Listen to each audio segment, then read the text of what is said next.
I'm Gail. Standing outside the Capitol Title Services, the cold November air stings my face. I take a deep breath, still in a state of disbelief at what just transpired inside. The room was filled with tension, and the words, "I cannot close this transaction," still ring in my ears. It was a moment of victory, but also a moment that shattered my family as I knew it. It all started on a Saturday in October when my grandmother, Rose, turned 82.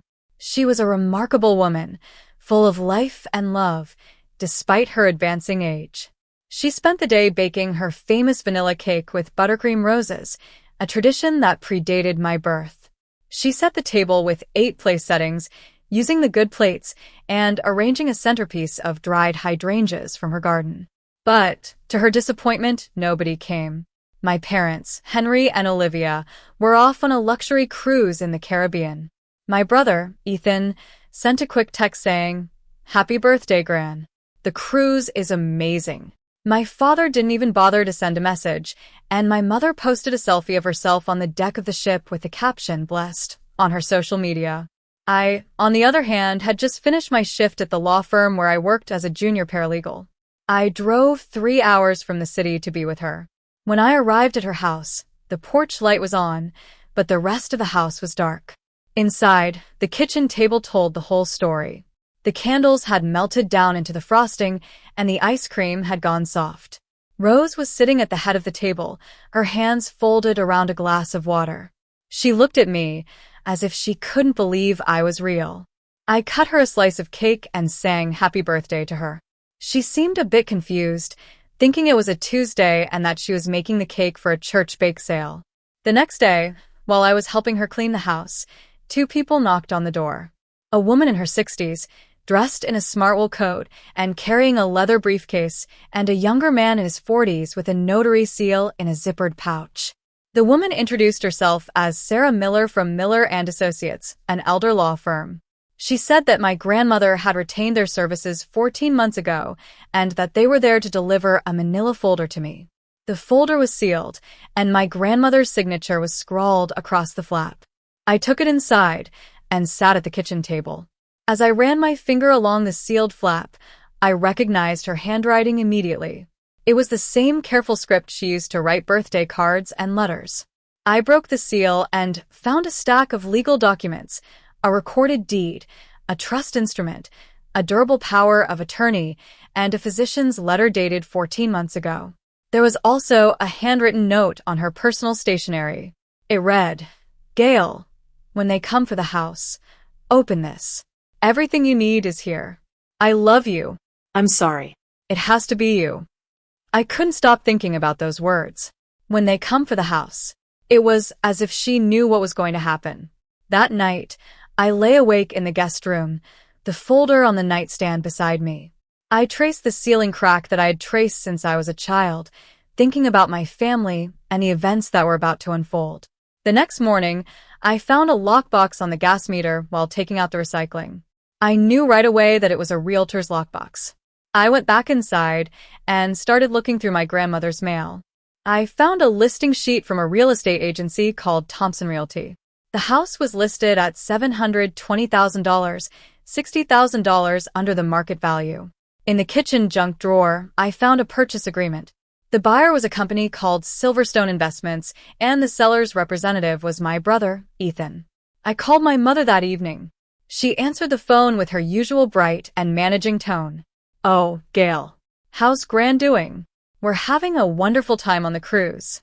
The sea is just beautiful." I told her about the lockbox and the purchase agreement. There was a moment of silence on the other end of the line.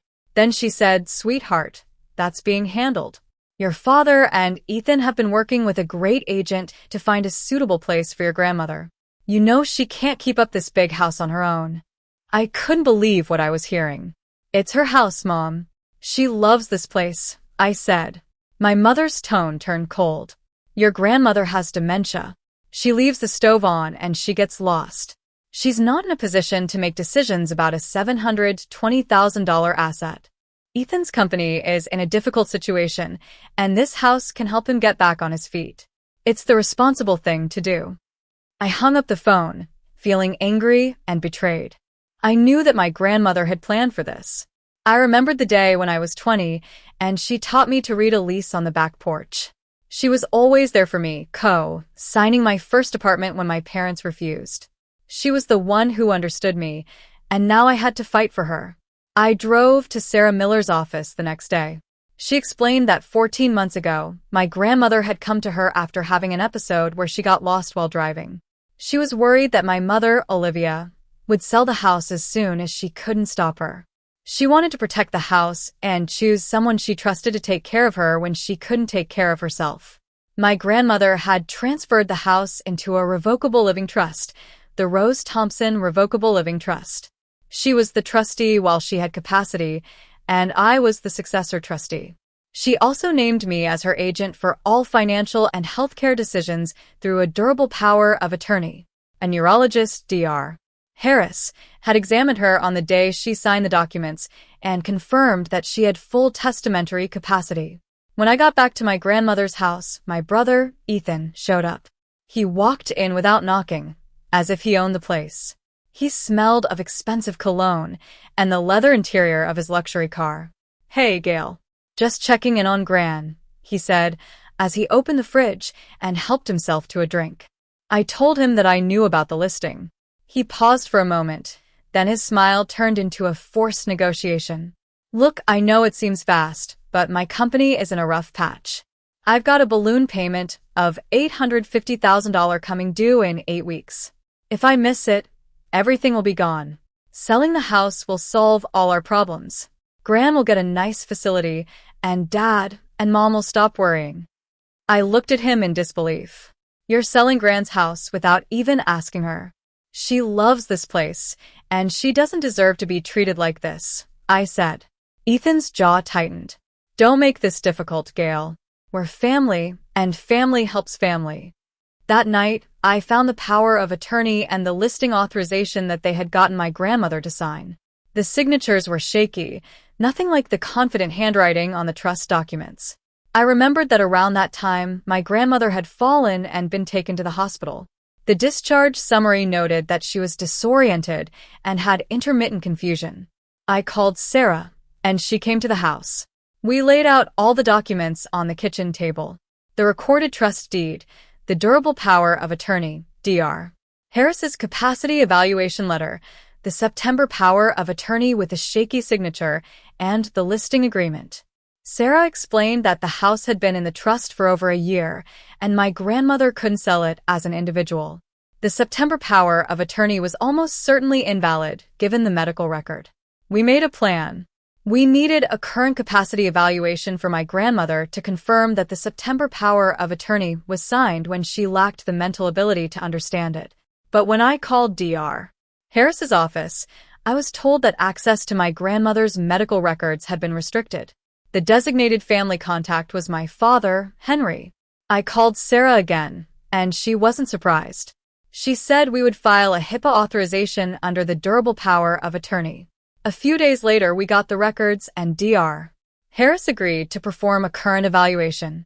As the closing date of November 15th approached, I faced a lot of pressure. My mother's friends and my brother's business partners started calling, telling me that I was overstepping and that I didn't understand the family's financial situation. But I didn't let them get to me. I knew that I was doing the right thing. On the day of the closing, I arrived at Capital Title Services with Sarah and Nathan, the notary. The room was filled with tension. My mother, Olivia, was dressed in a cashmere blazer and pearls, her smile forced. My brother, Ethan, was in a tailored suit, his jaw set. My father, Henry, looked pale and avoided eye contact. The realtor, Brenda Thompson, was there with a stack of closing documents, and the buyer's representative, Mr. Davis, was sitting at the table. Sarah presented the certified copy of the recorded trust deed, the durable power of attorney, and the physician's letter. Linda Yates, the escrow officer, examined the documents. When she realized that the trust had never been dissolved and that the property belonged to the trust, she said, "I cannot close this transaction." My mother was furious. "This is ridiculous. Gail is just a junior paralegal. She has no authority." My husband is Rose's son, and he has a signed power of attorney. Sarah calmly explained that the September power of attorney was signed when my grandmother lacked capacity and that it didn't grant authority over trust assets. My brother was desperate. I have a $850,000 payment due in 6 weeks. If this deal falls through, I'll lose everything, he said. Linda Yates replied, "Your financial obligations are not this office's concern. This is your grandmother's house, and it belongs to the trust." I looked at my brother and said, "You tried to sell a vulnerable old woman's home while she sat alone on her birthday.